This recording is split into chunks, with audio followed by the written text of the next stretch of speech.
Look at your hand. It's made of atoms forged in the heart of a dying star billions of years ago. The calcium in your bones, the iron in your blood, they are all stardust. But the story doesn't end there. Those atoms assembled themselves over eons into cells, into neurons, into a brain capable of looking back out at the stars and wondering where it came from. It's a strange, closed loop. The universe, through us, is becoming aware of itself. This isn't just poetry, it's a profound idea that sits at the intersection of cosmology, biology, and philosophy. Are we simply a cosmic accident, a fleeting glimmer of awareness on a lonely planet? Or are we the universe's way of thinking, the universe's way of waking up? If you find yourself looking up at the night sky and feeling a sense of connection, of belonging, then you're already asking the right questions. Stick around and we'll explore just how deep this cosmic story goes. And if these are the kinds of questions that keep you awake at night, consider subscribing. We've got a lot to talk about. Before there was time, before there was space, there was, well, we don't know. Our physics breaks down. Our language fails us. We call it a singularity, a point of infinite density and temperature. It's the ultimate starting line. For an eternity, or for no time at all, this state persisted. There were no stars, no planets, no you, no me. The laws of physics as we know them were yet to be born. It's the ultimate mystery, the one question science may never be able to answer. What came before the beginning? But from this incomprehensible state, everything we know erupted. 13.8 billion years ago, the universe began its expansion. Not an explosion into an existing space, but the creation of space itself. Every point in the universe was once that single point. That means the space you're occupying right now was there at the very beginning. The energy that would eventually become you was unleashed in that first fiery moment. This is the first step in our cosmic story, the moment of creation where the potential for everything, including consciousness, was set in motion. The early universe was an unimaginable inferno, a seething plasma of fundamental particles, hotter and denser than the core of any star today. In these first few minutes, the entire cosmic recipe was written. As the universe expanded, it cooled, just enough for the fundamental forces to separate and for protons and neutrons to form. And then, in a brief window of opportunity, a process called Big Bang nucleosynthesis took place.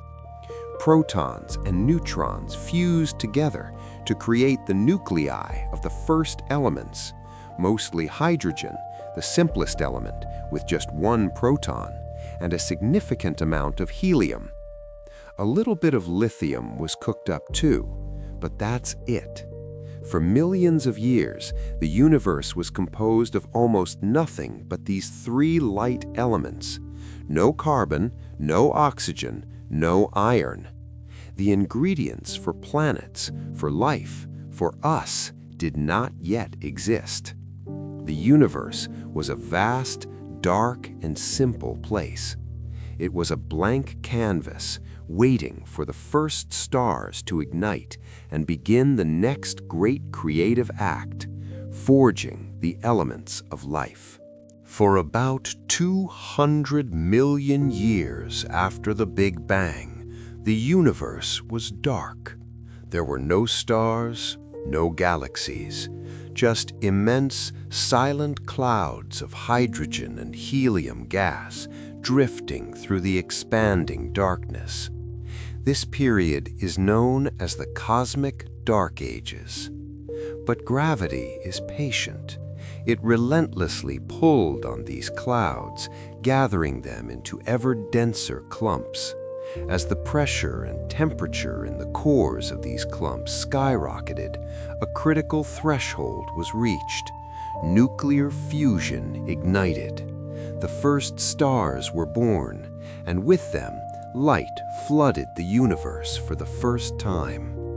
These first-generation stars were unlike anything we see today. They were giants, hundreds of times more massive than our sun, and they burned incredibly hot and bright, shining with a brilliant blue-white light. They lived fast and died young, burning through their fuel in just a few million years. But their short, violent lives were essential. They were the cosmic forges, the crucibles where the heavier elements, the building blocks of complexity, would finally be created. Inside the cores of these first giant stars, the real alchemy began. The immense pressure and temperature forced hydrogen nuclei together to create helium, releasing enormous amounts of energy. This is the process that powers stars. But as the hydrogen ran out, the star's core contracted and heated up even more, allowing for a new kind of fusion. Helium nuclei began to fuse into carbon. This is a crucial step. Carbon is the backbone of life as we know it. Its unique atomic structure allows it to form long, complex chains and rings, creating the vast array of organic molecules necessary for biology. Without carbon, we simply wouldn't exist. As the star aged, it created heavier and heavier elements in its core: oxygen, neon, silicon, and finally iron. Each element was forged in a layer of the star, like a cosmic onion. But iron is a dead end for fusion. Fusing iron atoms doesn't release energy, it consumes it. When the core of a massive star becomes iron, its fate is sealed. It has run out of fuel, and a catastrophic collapse is imminent. The star has finished its creative work and is about to make its final, spectacular contribution to the cosmos. When the iron core of a massive star can no longer support its own weight, it collapses in a fraction of a second. The outer layers of the star come crashing down, then rebound off the impossibly dense core in a cataclysmic explosion, a supernova. For a brief period, a single supernova can outshine its entire galaxy. The energy released is staggering, almost beyond comprehension. But this isn't just destruction. It's the ultimate act of cosmic creation and distribution. The intense energy of the supernova itself forges all the elements heavier than iron: gold, silver, platinum, uranium. Every bit of gold in a wedding ring, every atom of silver in a photograph was created in the death throes of a star.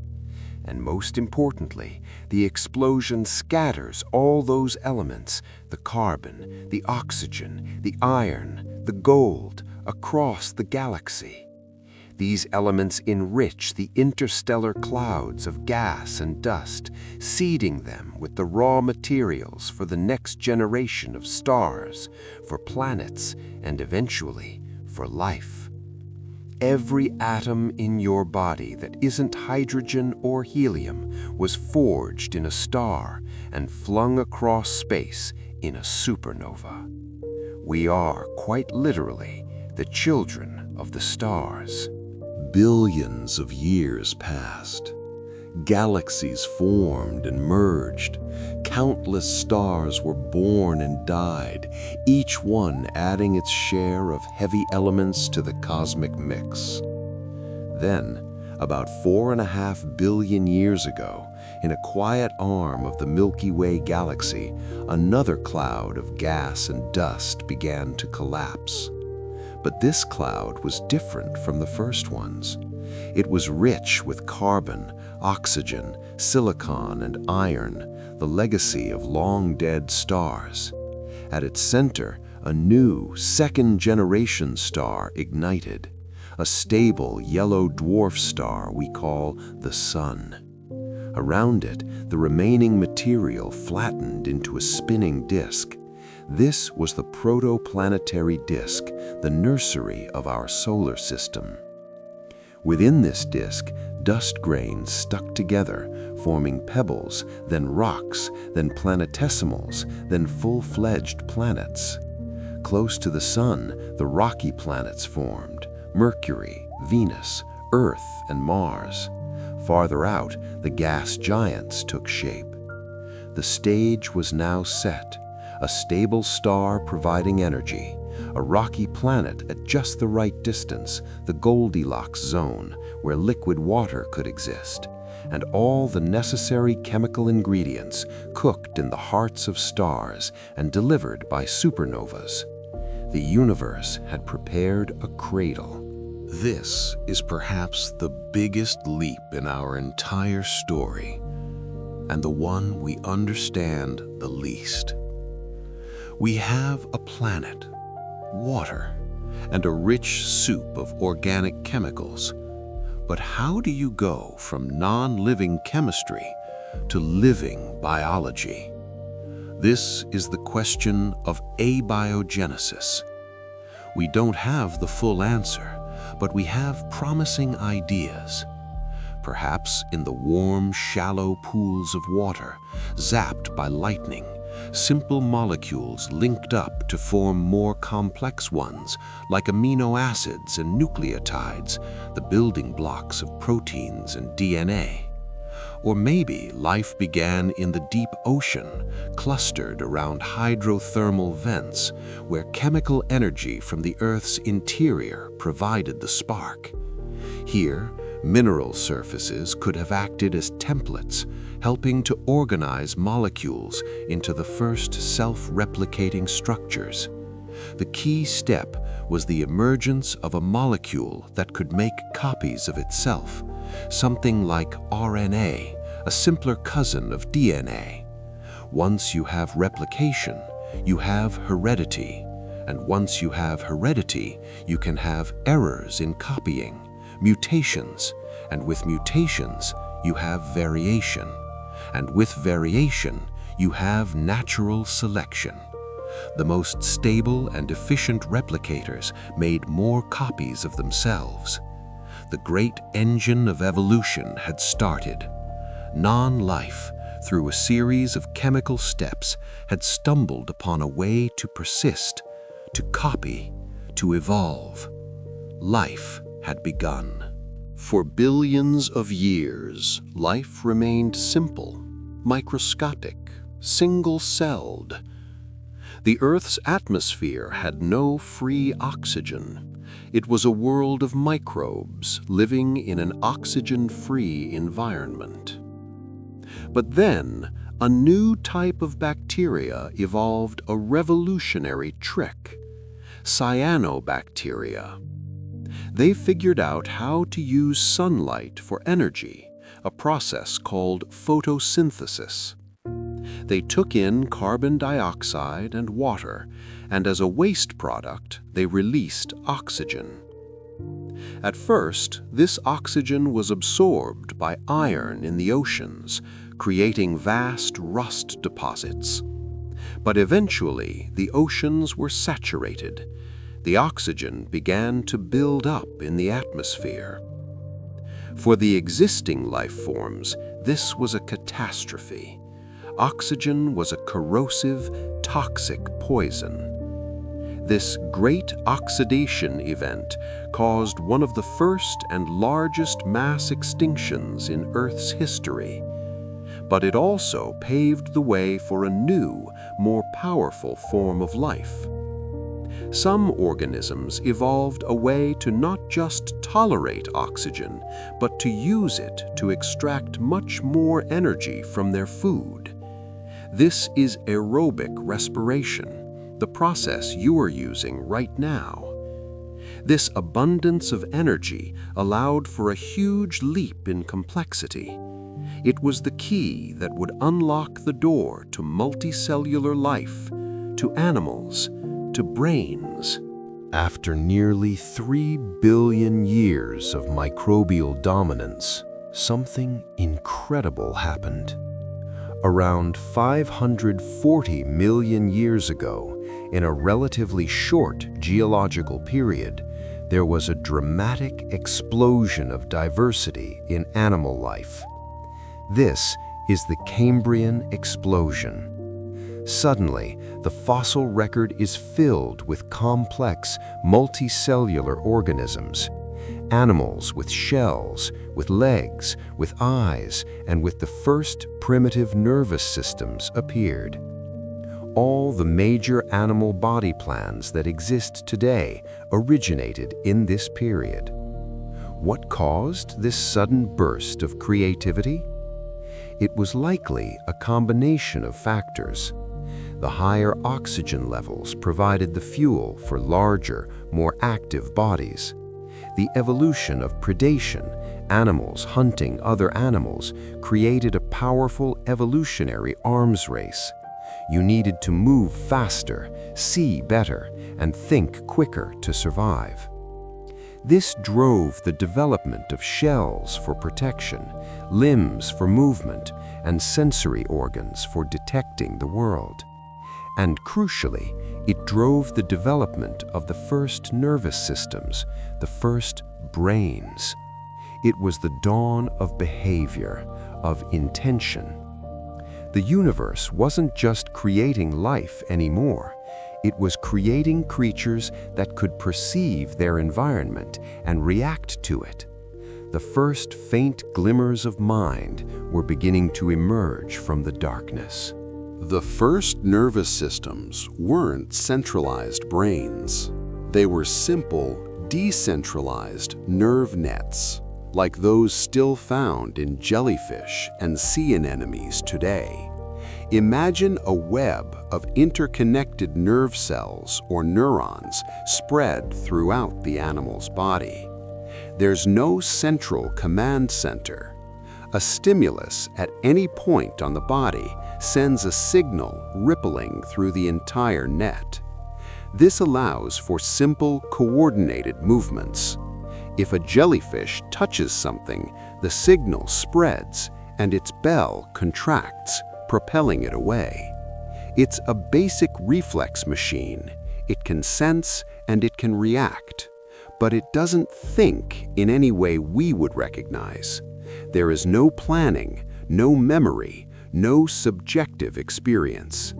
Yet this simple architecture is a monumental step. It's the first time that information is being processed by a specialized network of cells.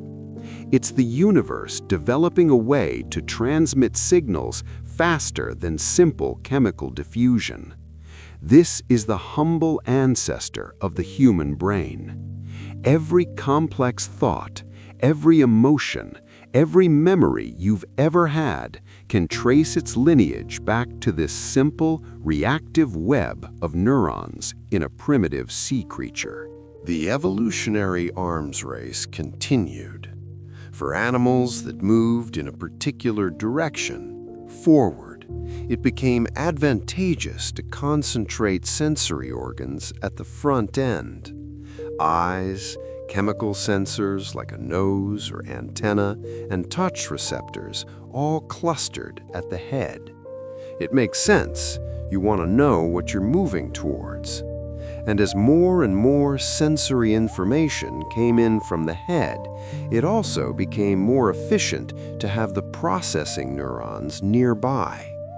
This led to the formation of ganglia, small clusters of nerve cells at the front of the animal.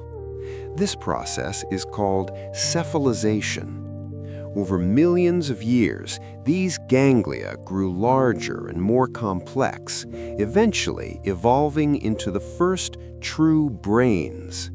The brain acted as a central command center, integrating information from all the senses and coordinating the animal's response. It allowed for more complex behaviors than a simple nerve net. Instead of just reacting, an animal with a brain could start to anticipate.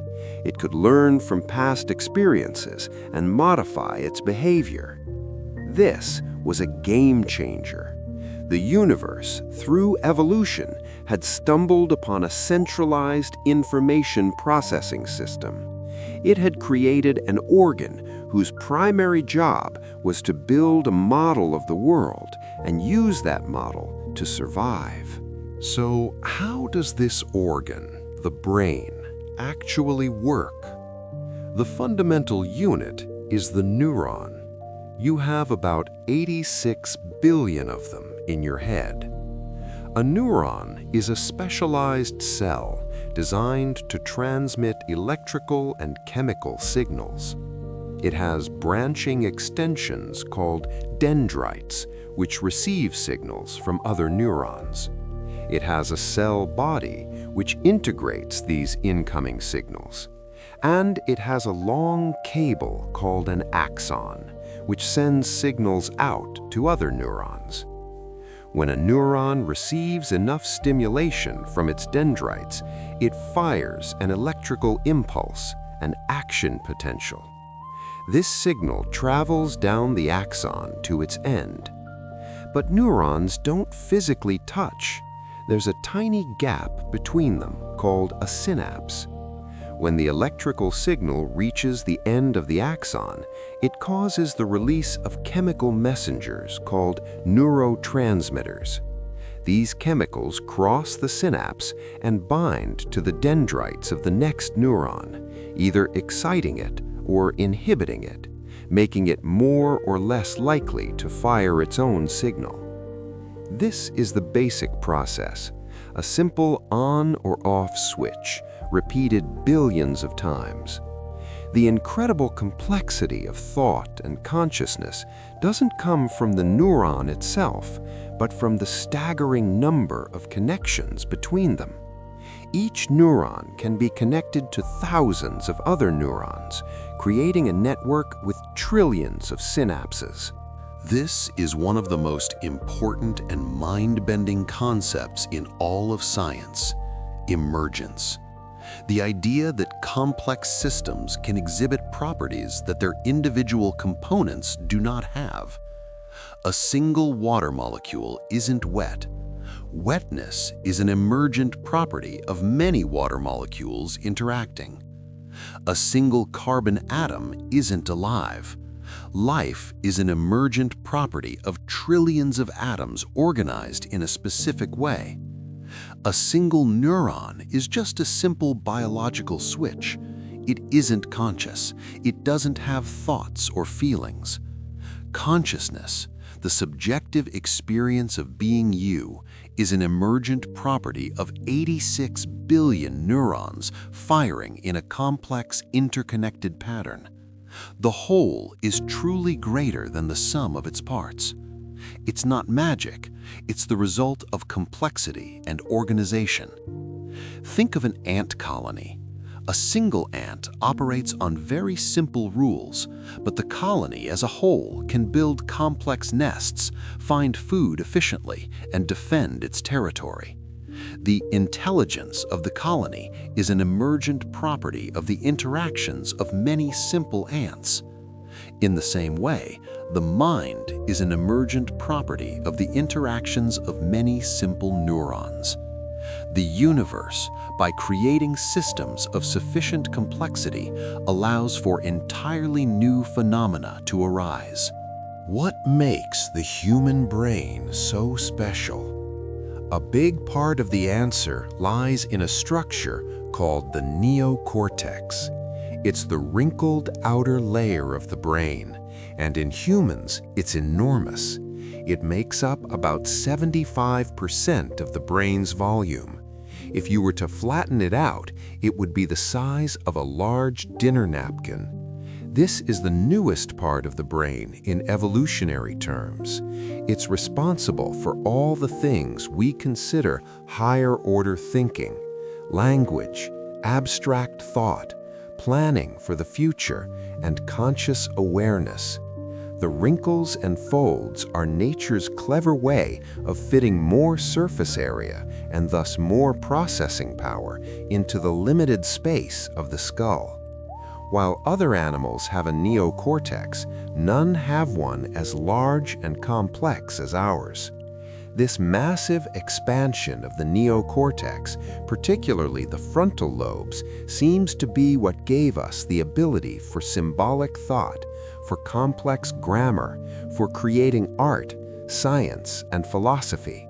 It's the part of the brain that allows us to not just experience the world, but to create models of it, to understand it, and to ask questions about our place within it. It is the universe's ultimate thinking cap. We've traced the story from the Big Bang to the brain. We can describe the physics, the chemistry, and the biology. We can point to the neocortex and say, this is where thinking happens. But there's a huge mystery left, a gap in our understanding that some philosophers call the hard problem of consciousness. The easy problems, relatively speaking, are things like how the brain processes information, how it controls behavior, how it learns. We can study those things. The hard problem is this: why does it feel like anything at all? Why is there a subjective inner experience? Why is there a what it is like to be you? When you see the color red, we can describe the wavelength of light, the cells in your retina that are stimulated, and the pattern of neural activity in your visual cortex. But why do you have the private, ineffable experience of redness? We could, in theory, know everything about the physical processes in a bat's brain as it uses echolocation, but would we ever know what it feels like to be a bat? This subjective quality of experience, what philosophers call qualia, is the central mystery. It's the ghost in the machine, and science has no explanation for it, yet. Faced with the hard problem, some scientists and philosophers are revisiting a very old and radical idea: panpsychism. The word means mind is everywhere. It's the theory that consciousness is not something special that arises only in complex brains. Instead, it's a fundamental and ubiquitous property of the universe, present in some form in all matter. According to this view, an electron or a quark has a tiny, simple, rudimentary form of experience.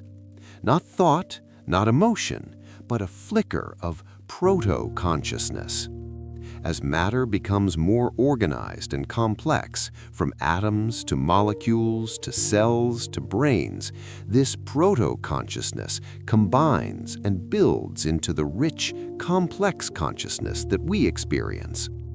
So a rock would have a very, very low level of consciousness, an incredibly simple and fragmented collection of experiences. A thermostat might have a slightly more integrated experience, a mouse much more, and a human with our highly integrated brain experiences a full-blown, unified consciousness. It's a startling idea, It solves the hard problem by saying consciousness was never created, it was there all along. We are not a strange anomaly in a dead universe. We are just a place where the universe's fundamental consciousness has become complex enough to reflect upon itself. Let's switch gears for a moment and look at the universe from a different perspective: information. In the mid-20th century, Claude Shannon developed a mathematical theory of information. He defined information in terms of uncertainty.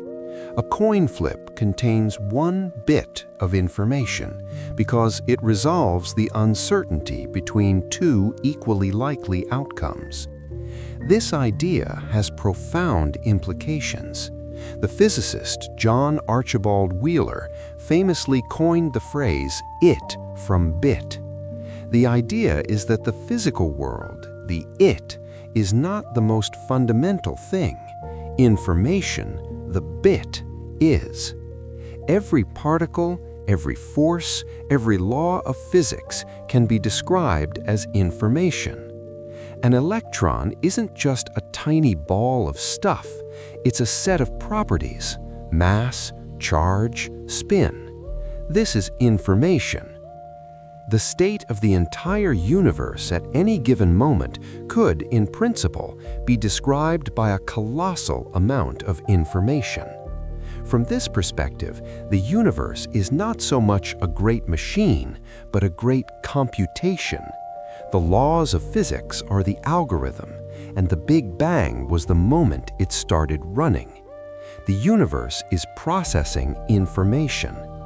And what is the most complex, information-dense phenomenon we know of? Life and consciousness.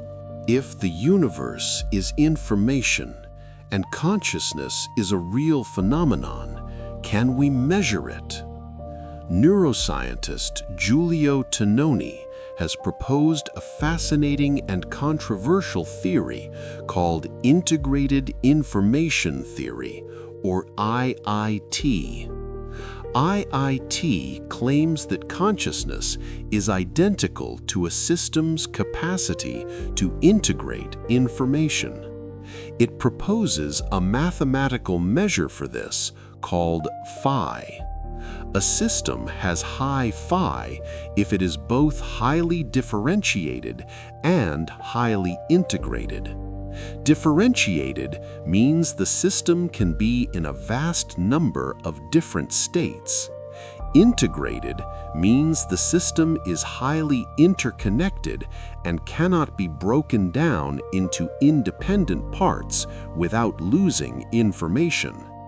Your brain has incredibly high phi. It can be in a near infinite number of states, your thoughts, and it's massively interconnected.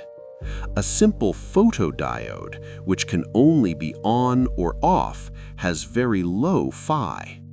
A digital camera, which has millions of photodiodes, is highly differentiated, but because each diode is independent, it's not integrated. Its phi is 0. It has no consciousness.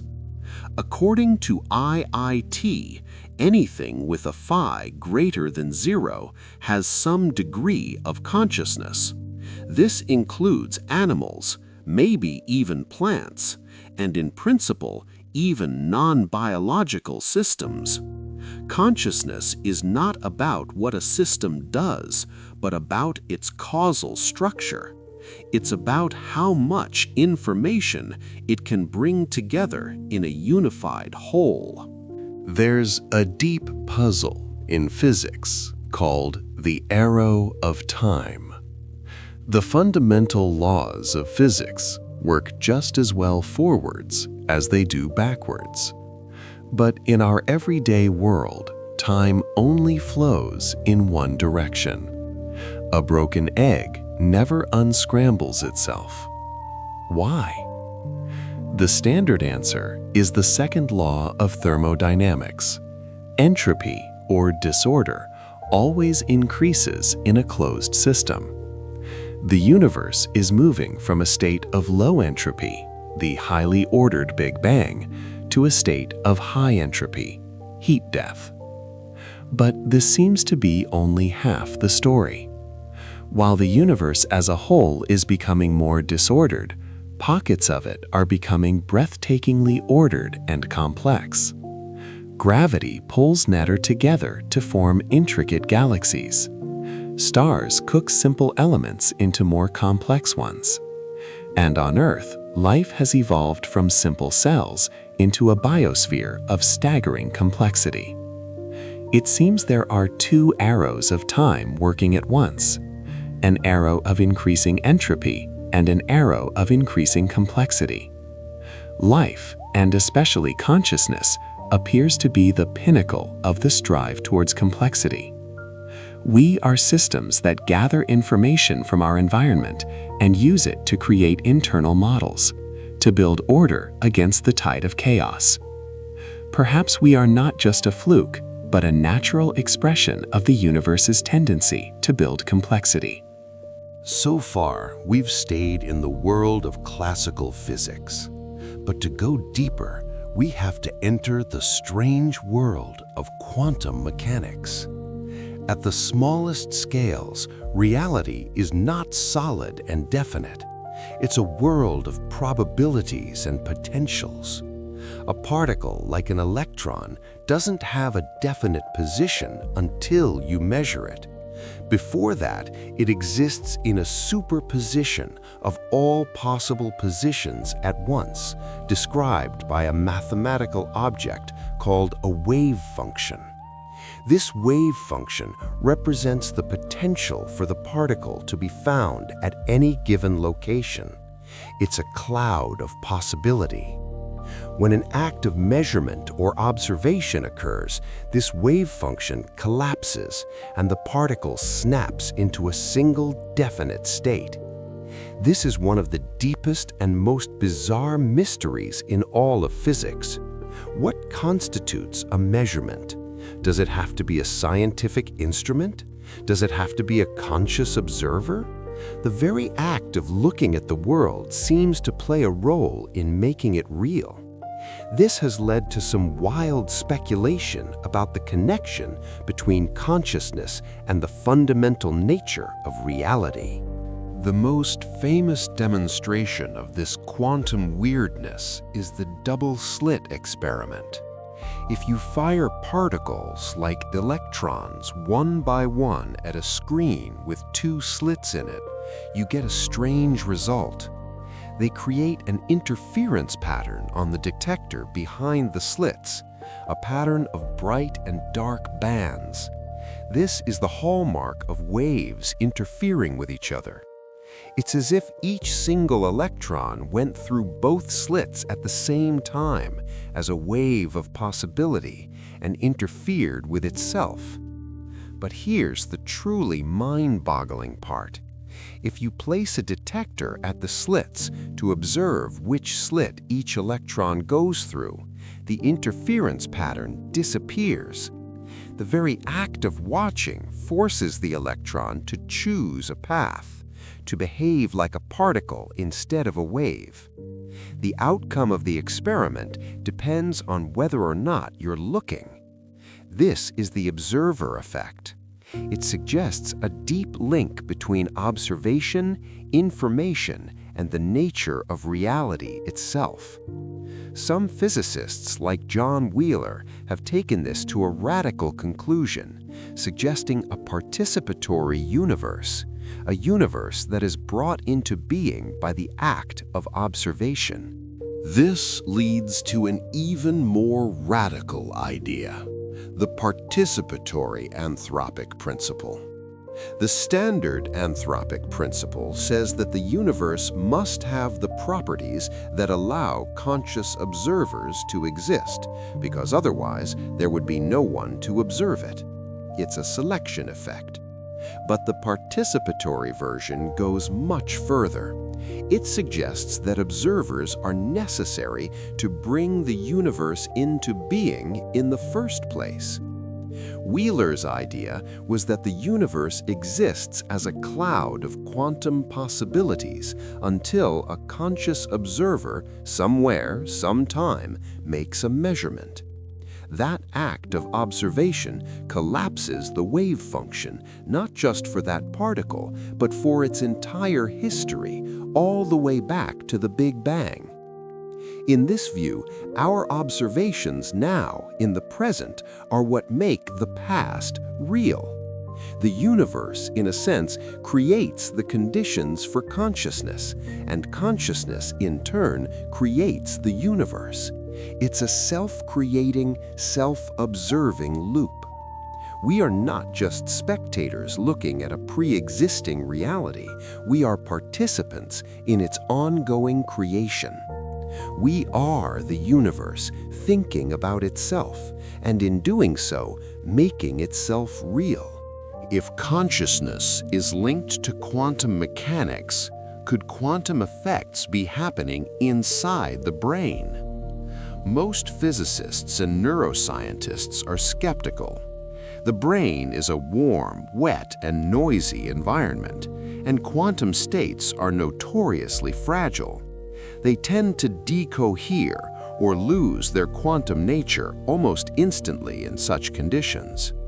But Sir Roger Penrose, a physicist, and Stuart Hameroff, an anesthesiologist, have proposed a controversial theory called orchestrated objective reduction, or ORC-OR.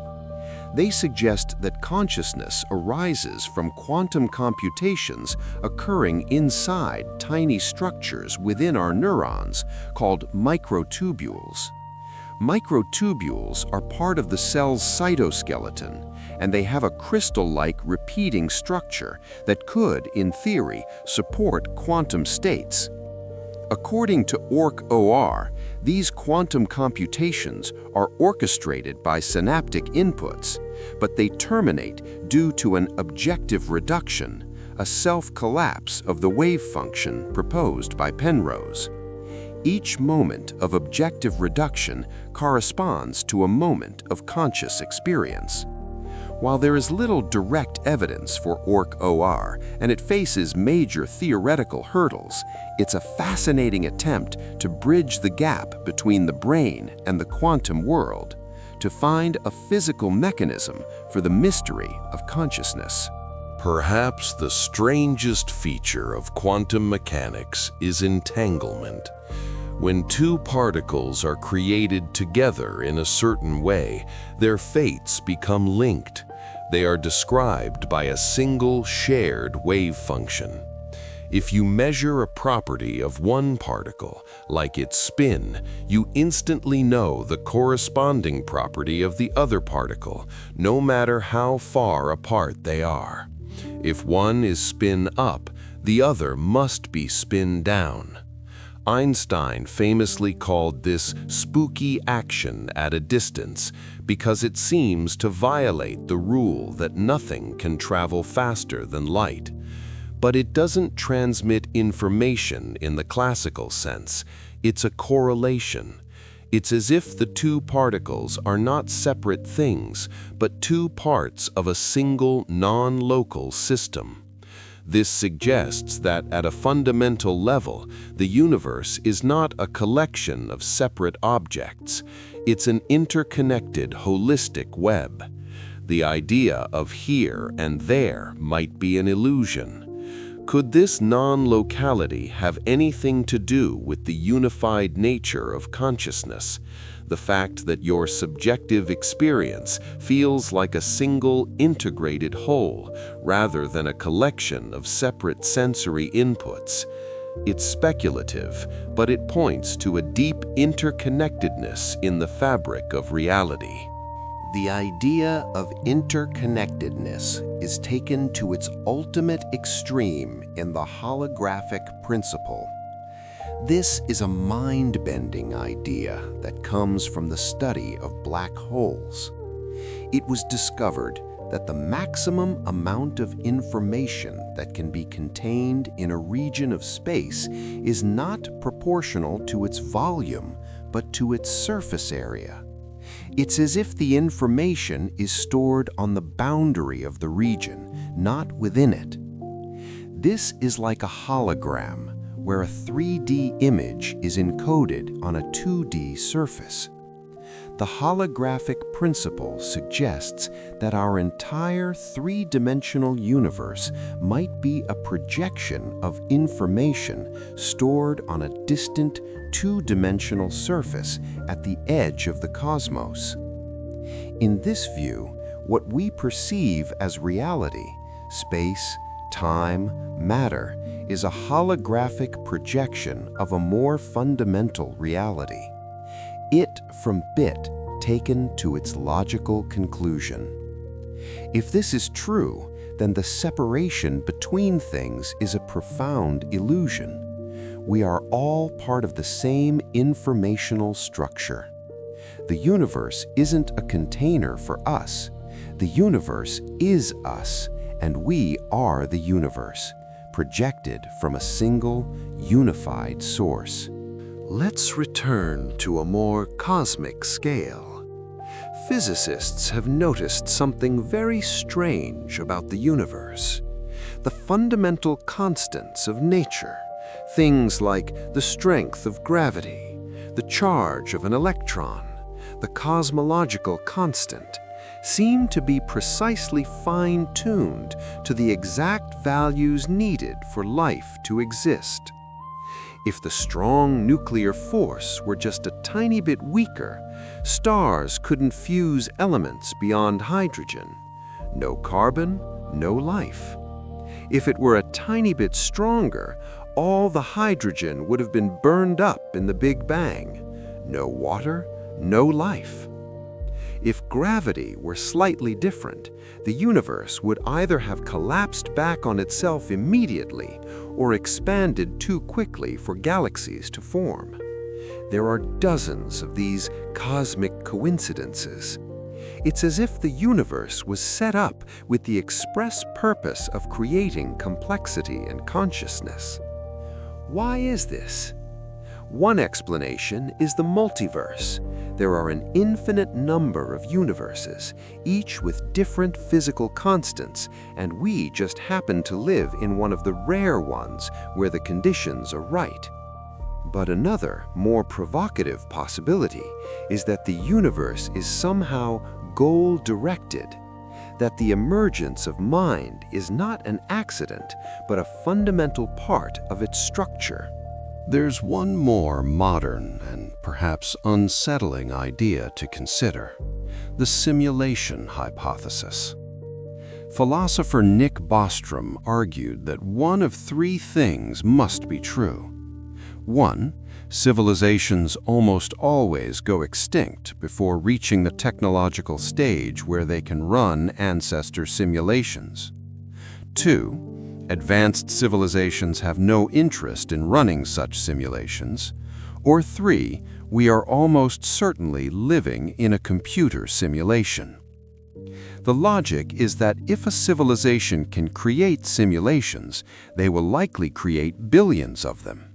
Therefore, the number of simulated consciousnesses would vastly outnumber the number of real ones. Statistically, it's far more likely that we are one of the simulated ones.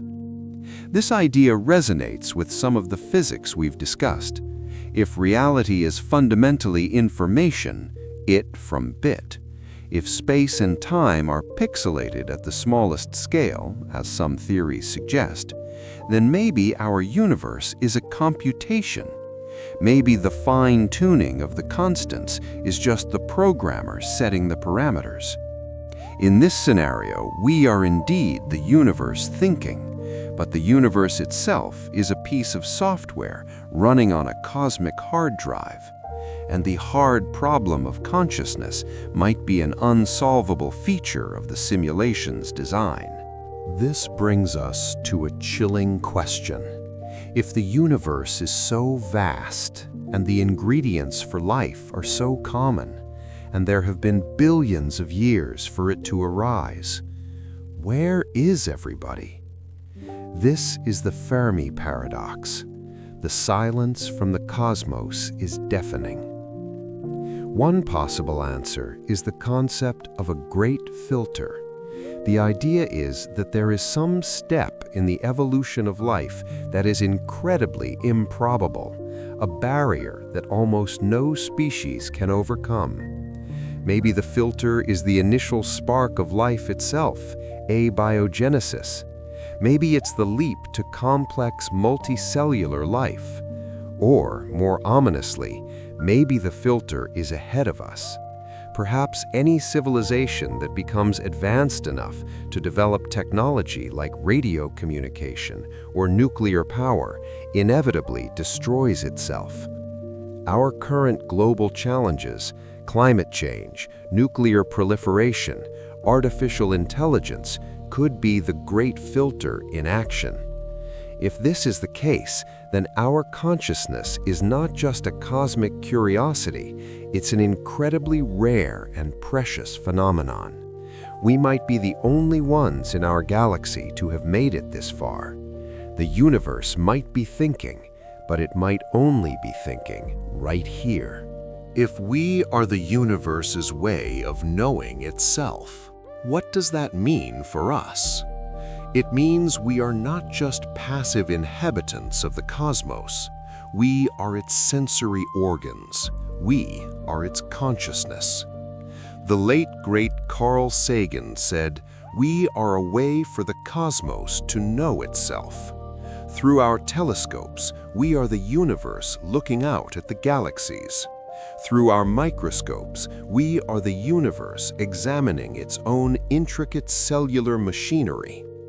Through our art, music, and literature, we are the universe expressing its capacity for beauty and meaning. This perspective imbues our existence with a profound sense of purpose and responsibility. Our quest for knowledge is not just for our own benefit, it's the universe's own quest for self-awareness. Our stewardship of this planet is not just about our survival, it's about protecting the only known outpost of consciousness in a vast and silent galaxy. Every act of discovery, every moment of wonder, every question we ask is a continuation of this 13.8 billion-year journey from stardust to sentience. It's an incredible privilege and a heavy burden. The story of complexity doesn't end with the individual human brain. In the last century, we've developed a new layer of interconnectedness, a global communication network. The internet, mobile phones, social media, these technologies have connected billions of individual minds into a single, planet-spanning web. Just as individual neurons came together to form a brain, are individual humans now coming together to form a kind of global brain? A planetary consciousness? This is the idea of the noosphere, a term coined by philosopher Pierre Teilhard de Chardin, meaning the sphere of human thought. We are sharing information, ideas, and emotions at a speed and scale unprecedented in history. This emerging global network has the potential for immense creativity and problem-solving, but it also has dangers, creating echo chambers, spreading misinformation, and amplifying conflict. The next stage of evolution may not be biological, but informational. It may be about whether we can learn to use this new global mind wisely, to integrate our collective intelligence and empathy to overcome the great filters that may lie ahead of us. And there is another potential player in this cosmic story: artificial intelligence. We are on the verge of creating non-biological minds, entities that may one day surpass our own intelligence. Will these AIs be conscious? Can a machine made of silicon have subjective experience? This brings us back to the hard problem. If consciousness is an emergent property of complex information processing, then a sufficiently advanced AI could, in theory, be conscious. If it's tied to a specific biological substrate, then perhaps not. If we do create conscious AI, it will be one of the most significant events in the history of the universe. We, the children of stardust, would become creators of a new kind of mind. This could be the next step in the universe's journey of self-discovery, a way for it to think in ways that are fundamentally different from the biological minds it has produced so far. It could be the key to our long-term survival, or it could be the great filter that finally ends our story. So we end where we began, with a collection of stardust organized into a mind looking back at its own origins. We've journeyed from the singularity to the synapse, from quantum foam to conscious thought. We've seen how the universe, through the patient, blind process of evolution, has built systems of ever-increasing complexity, culminating in a brain that can ponder its own existence. Whether consciousness is a lucky accident, a fundamental property of matter, a quantum phenomenon, or a feature of a simulated reality, the fact remains: we are here. We are awake. For this brief moment in cosmic history, on this small blue planet, the universe is aware of itself. The silence of space is broken by our questions. And perhaps that is the ultimate answer. The universe thinks because we are in it. What a strange and beautiful thought that is. What do you think? Is this all just a magnificent accident, or is there a deeper connection between our minds and the cosmos? Let me know your thoughts in the comments below.